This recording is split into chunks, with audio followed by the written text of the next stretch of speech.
వాళ్ళ లైసెన్సులు అన్నీ ఉన్న తర్వాతనే వాళ్ళని అనుమతి తీసుకొని ఇద్దరు డ్రైవర్స్ ఉండాలి కంపల్సరీగా షిఫ్ట్ వేజ్గా వీడొక 4 అవర్స్ వాడొక 4 అవర్స్ నడిపే విధంగా కంపల్సరీగా ఉండాలి. మధ్యలో కూడా 2 అవర్స్కి 3 అవర్స్కి అలా ఆపాలి బస్సును కంపల్సరీగా.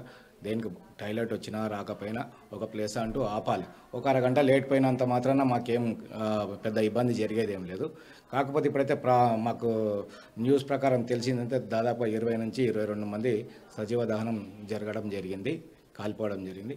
కాబట్టి దీన్ని దృష్టిలో పెట్టుకొని ప్రభుత్వం ఈ ప్రైవేటు సంస్థలన్నిటికి కూడా కఠిన చర్యలు తీసుకోవాలని, సరైన విధి విధానాలను వాళ్ళకు అందించాలని మేము కోరుకుంటున్నాము.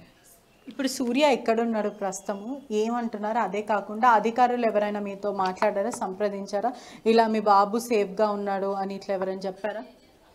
మా బాబు చెప్పిన విషయమేనండి. ఇంతవరకైతే నాకు ఏ అధికారం నుండి ఎక్కడి నుండి అయితే ఏ ఫోను రాలేదు.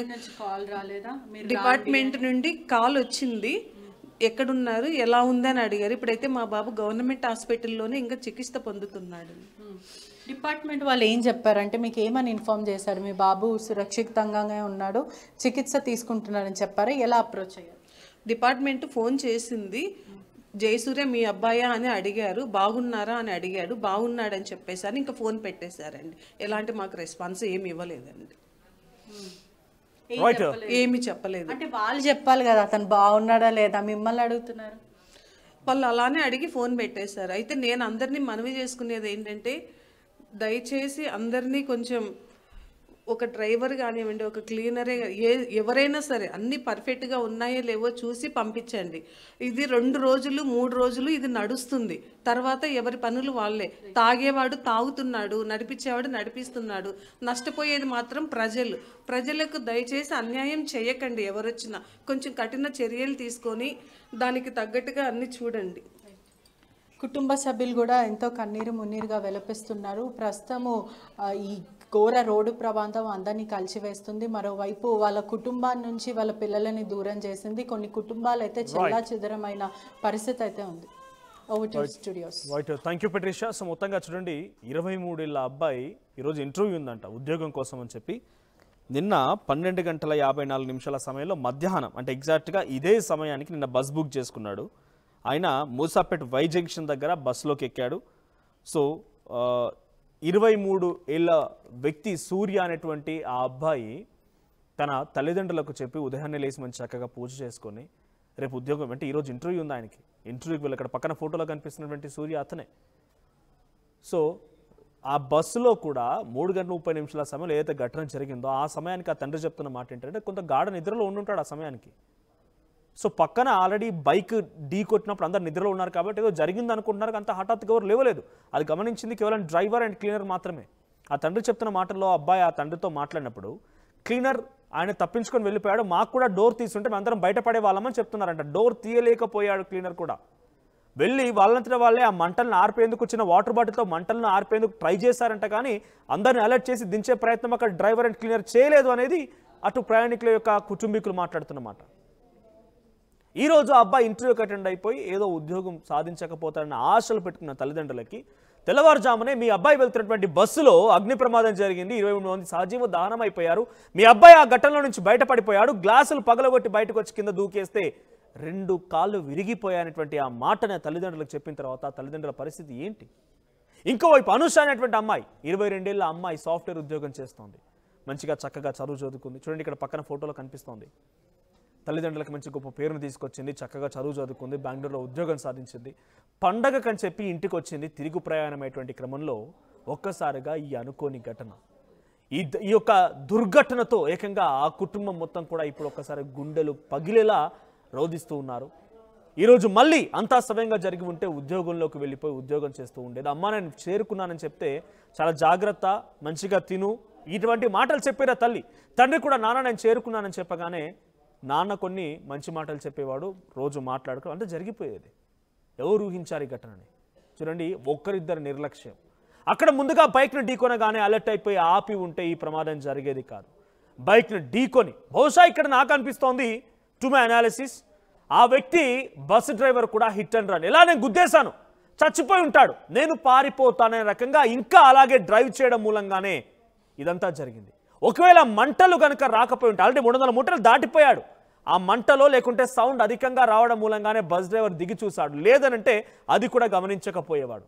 చంపేసాను, ఎలాగో తాకింది, చచ్చిపోయాడు, ఆ బైక్ రైడర్ ఎలా చనిపోయి ఉంటాడు కాబట్టి నేను వెళ్ళిపోతాను, ఏంగా తర్వాత చూసుకుందామని రకంగా హిట్ అండ్ రన్ లాగా వెళ్దాం అనుకున్నాడు. కానీ ఆ మంటలు ఎగిసి పడడంతో, స్పార్కిల్స్ వచ్చే మంటలు రావడంతో ఒక్కసారిగా దిగి చూస్తే అసలు విషయం బయటపడింది. ఆ తర్వాత అయినా వాళ్ళందరినీ లేపి బయటకు పంపించాల్సింది. అలా చేయలేదు. ఎమర్జెన్సీ ఎగ్జిట్స్ లేవు, లోపల గ్లాస్ బ్రేక్ చేయడం కోసం ఎటువంటి ఐటమ్ లేదు, ఫైర్ ఎక్స్టింగ్విషర్ లేదు, ఏదీ లేదు. ఇటువంటి బస్సులు, ప్రైవేట్ బస్సులు అన్నిటి కూడా చాలా ట్రావెల్స్ ఒకే నెంబర్ ప్లేట్తో 10ల సంఖ్యలో బస్సులు నిర్వహిస్తూ ఉంటారు. ఫిట్నెస్ ఒకే బస్సుకు తీసుకొని ఉంటారు. ఆ బస్సులు ఏవి కూడా ఇక్కడ రిజిస్ట్రేషన్ కానే కాదు, ఎక్కడి నుంచో పట్టుకొస్తారు వాటిని. ఇదంతా ఒక big mafia and scam. So ఒకసారి అనూష కుటుంబీకులు కూడా మాట్లాడుకొచ్చారు ఆ టీవీతో. అనూష అనేటువంటి ఆ అమ్మాయి కుటుంబీకులు ఎంతలా రూఢిస్తున్నారు ఒకసారి మీరు కూడా చూడండి. పేరు స్వరూప, మాకు మా మామయ్యే. అయితే వాళ్ళ కూతురు పండగకు వచ్చింది. పండగకు వచ్చి మళ్ళీ ఇప్పుడు రేపు బెంగళూరులో డ్యూటీ కదా, డ్యూటీ గురించి నేను సాయంత్రం 4 గంటలకు తీసుకెళ్ళి ముత్తుకుల్లో బస్సు ఎక్కించి వచ్చిన వాళ్ళ నాన్న. ఇక మళ్ళీ తెల్లారంగా టీవీ పెట్టి చూస్తే ఫోన్లు ఇట్లా వస్తాయి కదా, అన్ని ఫోన్లు చేస్తే కలుస్తలేమంట. కలవకుంటాక ఇక దాంట్లో లైన్లు చూసి అదే బస్ అని వాళ్ళకు గుర్తింపు వచ్చి ఇట్లా అని బాధపడితే ఏడుస్తుండ్రు. అందుకని ఇప్పుడు చూసుకోవాలని ఐసై రమ్మంటే మళ్ళీ పోయి చూసుకోవాలి కదా అని పోయిరన్నట్టు. చూడండి, ఆ తల్లిదండ్రులకి ఈ సమాచారం తెలిసిందంట. పక్కింటి వాళ్ళు చెప్తున్నారు, చుట్టూటువంటి వాళ్ళు, పండగకు వచ్చింది, మంచిగా ఆట పాడుకుంది, ఆ తర్వాత ఇలా డ్యూటీ ఉంది కదా అంటే ఇవాళ ఆఫీస్ ఉంది కదా, ఆఫీస్కి వెళ్ళాలి అమ్మాయి అని చెప్పి బయలుదేరిపోయి 4 గంటలకి మోత్కూర్ అంటే యాదాద్రి భువనగిరి దగ్గర ఉన్నటువంటి ఆ బస్ స్టాప్లో బస్ ఎక్కిస్తే ఆ అమ్మాయి మళ్ళీ హైదరాబాద్కి వచ్చి హైదరాబాద్ లకిడి కప్పుల దగ్గర మళ్ళీ బస్ క్యాచ్ చేసి, ఈ వి కావేరి బస్ క్యాచ్ చేసి మళ్ళీ బెంగళూరు వెళ్ళాల్సి ఉంది. సో అంతా బాగానే ఉంది, కూతురు చేరుకుంటుంది కదా అని చెప్పి వాళ్ళు కూడా మంచిగా వచ్చింది, ఆడిపాడింది, మళ్ళీ వెళ్తుంది కదా అని చెప్పి అదే సమయానికి ఆ అమ్మాయి ఆ ఘటన జరిగినటువంటి 3 గంటల 30 నిమిషాల సమయానికి తెల్లవారుజామున వాళ్ళ తల్లిదండ్రులు కూడా ఒక గాఢ నిద్రలో ఉండుంటారు. పిల్లలు పుట్టారు, చదువుకున్నారు, మంచిగా ఉద్యోగాలు చేసుకుంటారంటే ఒక మనశ్శాంతి వాళ్ళు కూడా పనుకొని ఉంటారు. కానీ తెల్లవారుజామున ఒక్కసారిగా ఈ వార్త వారి గుండెలు పగిలిపోయాయి. ఆ తర్వాత పోలీసులు సమాచారం అందించి మీ అమ్మాయిని చూడడానికి రండి, మీ అమ్మాయిని తీసుకెళ్ళండి అని చెప్పి పోలీసులు సమాచారం ఇస్తే ప్రస్తుతానికి ఆ కుటుంబీకులు కూడా ఆంధ్రప్రదేశ్ కర్నూలు జిల్లాకు బయలుదేరని తెలుస్తుంది. సో ఏదేమైనా ఇటువంటి ఘటన చాలా దిగ్భ్రాంతి గురి చేసింది. సో ప్రతి ఒక్కరు కూడా కన్నీళ్ళు పెట్టే అంశమే. ఇంకా చాలా హ్యూమన్ యాంగిల్స్ ఉన్నాయి దీంట్లో, చాలా ఎమోషనల్ యాంగిల్స్ ఉన్నాయి.